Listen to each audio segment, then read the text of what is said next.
Hooghly rural এবং state general হসপিটালের উদ্যোগে ক্রিকেট টুর্নামেন্ট তারকেশ্বরে। আজ তারকেশ্বর থানার অন্তর্গত লোকনাথ ফুটবল মাঠে হুগলি রুরাল এবং স্টেট জেনারেল হসপিটালের পক্ষ থেকে প্রীতি ক্রিকেট টুর্নামেন্ট সহ বিভিন্ন ক্রীড়া প্রতিযোগিতার আয়োজন করা হয়। প্রতিযোগিতায় সিঙ্গুর, হরিপাল, পান্ডুয়া সহ জেলার বিভিন্ন রুরাল এবং স্টেট জেনারেল হসপিটালের ডাক্তার, নার্স সহ বিভিন্ন স্বাস্থ্য বিভাগের কর্মীরা অংশগ্রহণ করে। প্রতিযোগিতার শেষ সাফল্যের নিরিখে তাদেরকে পুরস্কৃত করা হয়। এ বিষয়ে তারকেশ্বর গ্রামীণ হসপিটালের বিএমওএইচ ডক্টর সৌভিক দাস সাংবাদিকদের কি জানালেন তা দেখে নেব। হুগলি থেকে সমীর দাসের রিপোর্ট, ওয়ার্ল্ড জনতা টিভি।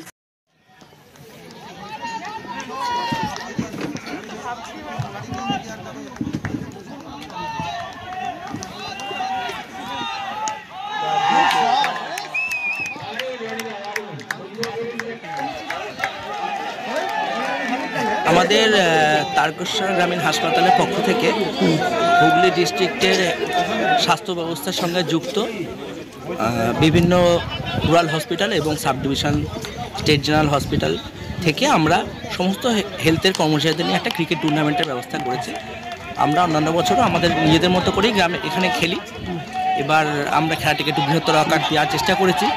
আমরা সাথে নেওয়ার চেষ্টা করেছি হুগলি ডিস্ট্রিক্টের অন্যান্য হাসপাতাল থেকে। এখানে যেমন পান্ডুয়া হাসপাতাল থেকে কিছু স্টাফ আছে, হেলথের স্টাফ আছেন, বলাগড় হাসপাতাল থেকে আছেন, সিঙ্গুর হসপিটাল থেকে আছেন, শ্রীরামপুর হসপিটাল থেকে আছেন, উত্তরপাড়া স্টেট জেনারেল হসপিটাল থেকে আছেন, আমাদের তারকেশ্বর গ্রামীণ হাসপাতাল থেকে আছেন। সব রকম সমস্ত হেলথের কর্মীদেরকে নিয়ে আমরা সেই ছোট করে একটা নিজেদের মধ্যে খেলার ব্যবস্থা করেছি। প্রতিযোগিতা অবভিয়াসলি একটা টুর্নামেন্ট হচ্ছে, প্রতিযোগিতা আকারে হবে, কিন্তু এটা মেনলি এটা প্রীতি ম্যাচ হিসেবেই আমরা খেলছি। কতগুলি টিম আছে? আমাদের টোটাল 6টি টিম আছে। কি প্রাইজ আছে? প্রাইজ আমরা উইনার্স ট্রফি রেখেছি, রানার্স ট্রফি রেখেছি, আর প্রতিটা ম্যাচের মোটামুটি আমরা হিসাব করে যা দেখেছি মোটামুটি 7টা মতো ম্যাচ হবে, লিপ ম্যাচ এবং সেমিফাইনাল, ফাইনাল মিলে। তো আমরা প্রতিটা ম্যাচের ম্যান অফ দ্য ম্যাচের জন্য একটি করে ছোটো ট্রফি রেখেছি।